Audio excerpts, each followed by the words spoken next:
जी अस्सलाम वालेकुम वरहमतुल्लाहि वबरकातुहू। अज 9 जनवरी जनाब सुल्तान राई साहब की बरसी का दिन आ ते उन्हां दी जिंदगी के बारे मुख्तसर जिहा जायज़ा लैंदे हैं। लेकिन सब तो पहला सर्दी के बारे च गल करते हैं। फैसलाबाद दे विच यकीन करो इन्नी सर्दी पै रही आ कि हथ पैर बिल्कुल ठर गए ने ते रज़ाई दे विचों निकलने वास्ते दिल नहीं करता। सारा दिन बंदा कहंदा मैं रज़ाई दे विच लेटिया रवां।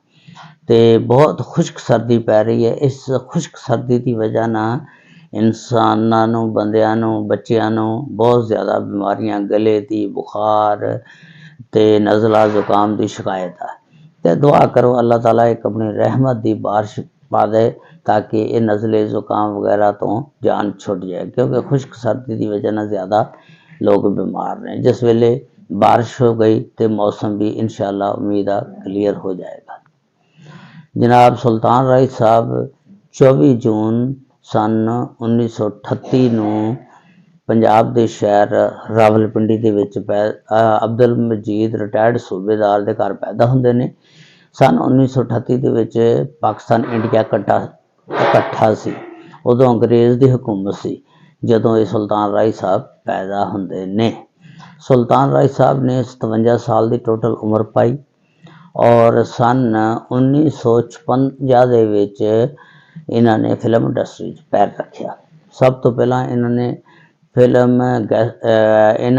फिल्म ਦੇ ਵਿੱਚ बतौर गैसट एक्टर ਦੇ बागी फिल्म ਦੇ ਵਿੱਚ काम किया और उतों इन्होंने अपना जिंदगी का शुरुआत की और फिर वो दिन ब दिन फिल्म इंडस्ट्री ਦੇ ਵਿੱਚ कामयाबियां ਦੇ झंडे गढ़ते गए।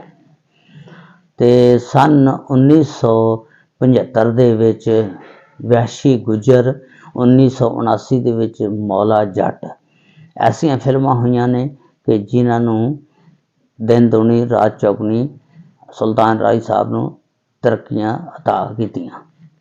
सुल्तान राई साहब ने तकरीबन 703 पंजाबी फिल्मां च और 100 तो उत्ते उर्दू फिल्मां दे विच काम किया ते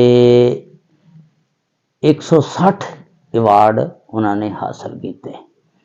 सुल्तान राई साहब बहुत अच्छे इंसान, शरीफ और रहमदिल इंसान सी ते उन्होंने अपनी जिंदगी दे विच 5 बच्चे छोड़े ने, जिन्हां दे विच सब तो ज़्यादा हैदर सुल्तान साहब मशहूर ने, जिहड़े फिल्म एक्टर भी ने।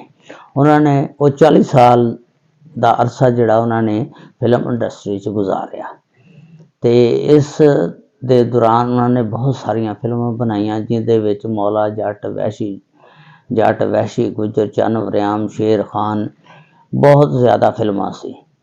ते एक 1980 दे विच बहराम डाकू बनाई।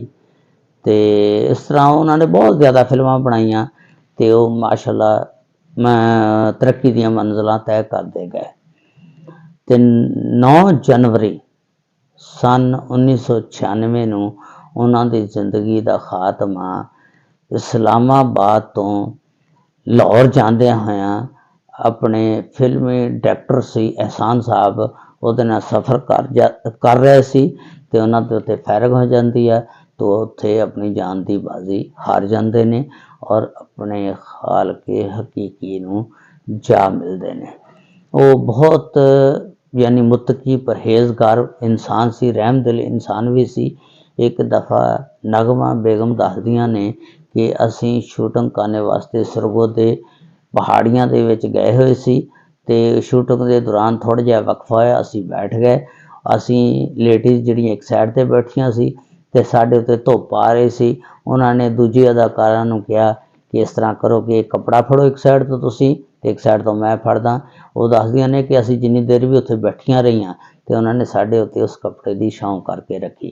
यानी बहुत जिंदा दिल इंसान सी, रहमदिल सी, 5 वक्त दे नमाजी सी।